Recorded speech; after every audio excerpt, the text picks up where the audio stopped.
Anyway, guys, so today we would just want to talk about this this this whole issue, um, and just talk about how the government really fumbled and just bungled this rollout of this BOI reporting, right? So, guys, just to give you guys a little background here, um, so first of all, this BOI requirement, just the rollout of it, has just been so messed up, and it's just been just so mismanaged. Um, and it's going to be easy to point blame around, right? But we're going to at least try to see where we can have people take some responsibility and just guide you in the right direction with this. So just want to set some background information. So prior to 2020, there was no federal law that required, the disclosure of like, beneficial information for corporations and LLCs. And even with this BOI thing, like it's so um there's still so many people that don't know about it, right? It's just um right now it's just so it's just so crazy that not many people know about it, but the penalties of it are so stiff. Like it's crazy just how um misaligned, like the amount of like marketing, right? The amount of like spreading the word about this, how misaligned that is with the actual like consequences of not doing this, right? So, and we're going to get into this later on, but really before 2020, there was no US law that mandated disclosure of beneficial information for corporations, LLCs, what have you. So I think this lack of transparency has been causing some, you might say, some shady behavior, right? So there's this story, that of a landlord in California. I'm just going to pull this up really quickly. So in Oakland, after city officials, they condemned this, down just this building that was in really bad state, that was being rented out to low income immigrant families. So these are like people in the real estate industry.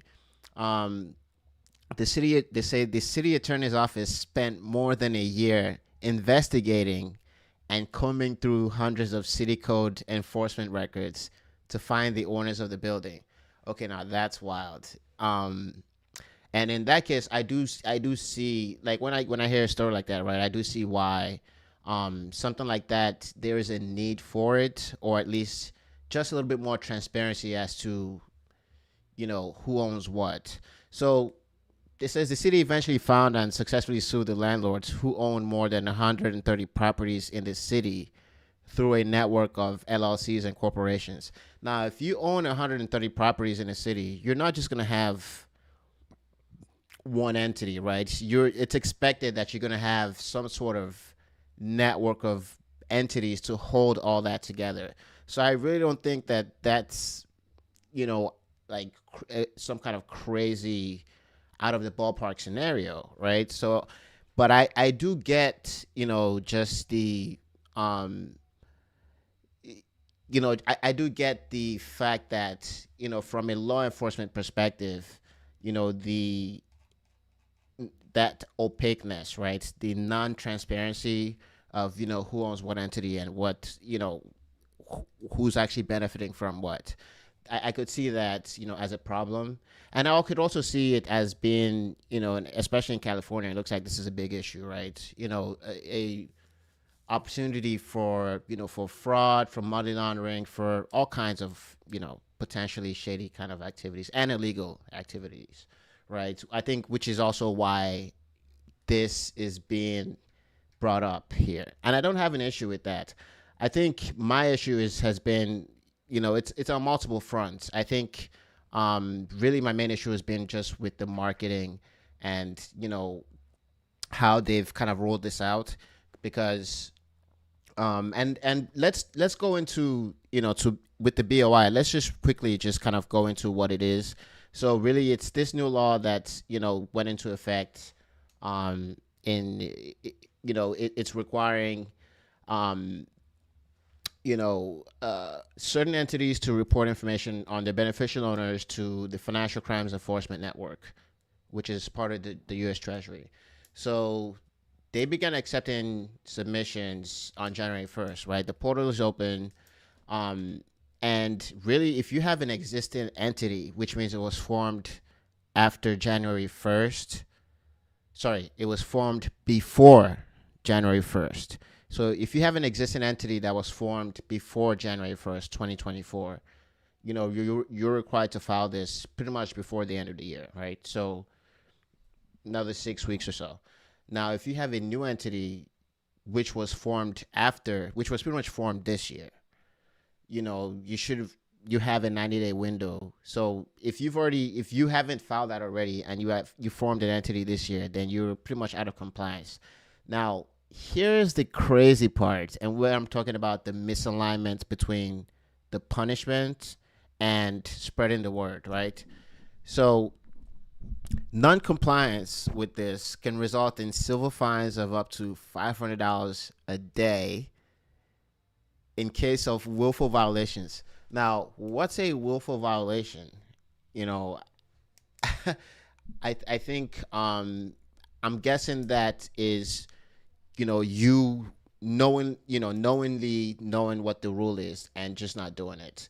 Like doing it at your own will, right? So I'm guessing that's what that is, which again leads me back to and we're going to talk about this, like where things are right now, because this is November 13th and we have about maybe 6.5 weeks left till the year is over. um and I'm going to tell you guys where things are, because we just got word from Vincent the other day as to where things are right now, so the current status, right? So anyway, um that's what the requirement is, and the punishment is up to $500 a day of civil fines, and in case of willful violations, criminal penalties that could include fines of up to $10,000 and imprisonment for up to 2 years. So 2 years, up to 2 years in prison, up to $10,000 in fines, which you know call me crazy, right? But if I was a politician and I was creating a new law, that passed through, because this passed as part of the National Defense. Uh, sorry, this law was passed as part of the National Defense Authorization Act for fiscal year 2021. So that's like really like the act, like it's like one of those. It's the law that they pass every year to fund the Defense Department, right? So they bungled this along with that, and it seems like as part of that, they just kind of snuck this in there as part of this bill. And not only did they do that, now it's like they just sneaking it in. They snuck it in, into the bill, and they're now like not telling anybody about it, right? So, which has been my major issue with the rollout of this, because it's not only the fact that I think it's fine to, because that's how politics goes these days, and I'm not going to get into that. But really, the fact that if I was a politician and I made a new law which was going to affect about 32 million small businesses, that's a lot of people, right? And the potential penalties could be up to 2 years in jail and $10,000. Like, I would do a good job of like spreading the word about that. I would make sure to invest in like campaigns. Like, really, you got to make sure that people know about this. So here's where things stand right now. FinCEN on this was, I think, earlier this week or last week, they released some updates saying that as of now, um they've only gotten about 10% of all the entities that should be reporting this, right? So that's just like, I think that really just shows you get what you put in, right? They haven't done a terrible shitty job of talking about this and promoting this. Like, I still see ads on my TV pretty much almost every day,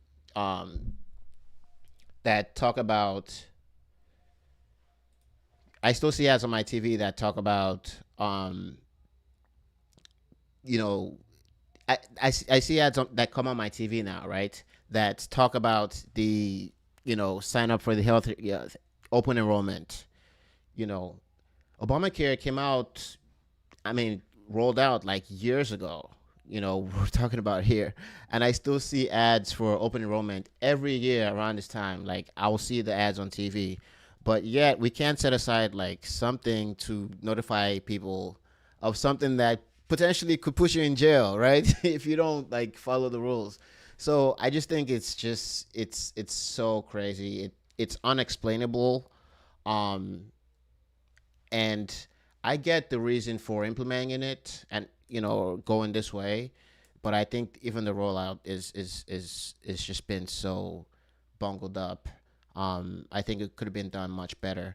And my issue also is um, not just with the marketing and the spreading the word. I think my other issue also is just the fact that um, it feels like you're duplicating efforts here. I think we're all small business owners. We're all used to that because this happens in every state, right? In every state, if you want to start a business and register it, you know that you have to go to the, some kind of like Department of licensing or something like that to actually register the business. So why not just enforce it there, right?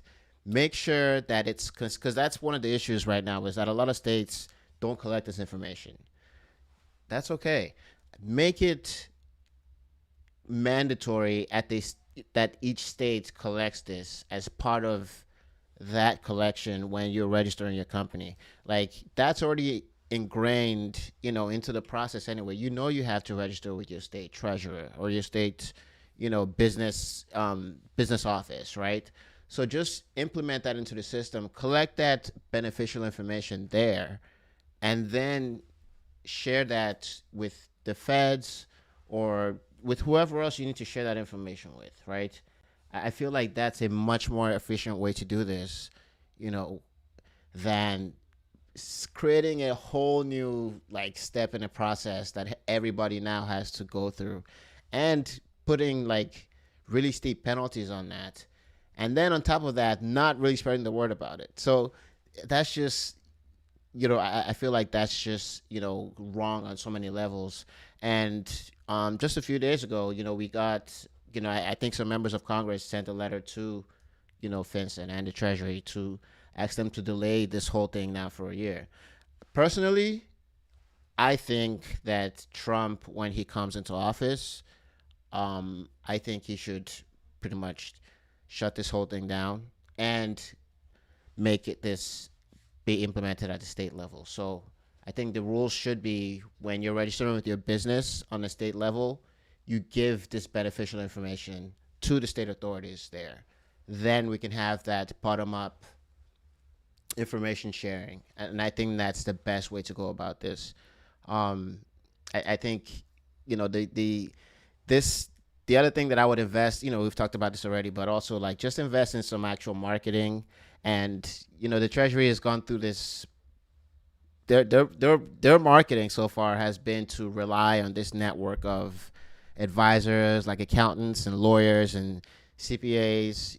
That's just not gonna work here. I think they really have to invest in some kind of campaign to really educate the public and actually let them know of what the requirements are and the complications or the potential implications of not following through with those requirements, right? That's really gonna be really really important here as well. And so those are really just like my thoughts and my opinions on this whole thing. I think it's gonna be really interesting to see at the end of the year like where we end up. Um, I think on the just speaking, seeing what's going on in the accounting industry in general, and I'm gonna close here, um, and how the accountants are kind of approaching this. It's kind of interesting, but a majority of accountants are, a lot of them are actually like stepping away from this, and so, I think when you look at the potential liabilities, of not complying, that's giving a lot of accountants pause, and they're pushing that responsibility onto, a lot of the clients. Some of them who just don't know any better or even know what is going on. And I think that's just really one of those things that we're gonna have to really make sure to dig into, and just fix going forward, is really that education and spreading the word about this. But again, guys, if you haven't done this, I would recommend you just get it over with. We're not doing it for our clients. But we are educating them and really guiding them through on how to stay compliant with it. So the whole thing takes maybe 15 to 20 minutes. But make sure that you just get the headache off of your back with this, and really just get it done with. All right, that's it for today's chat, guys. Thanks again for joining us today on the Profit Pilot. We're gonna be back with you guys soon.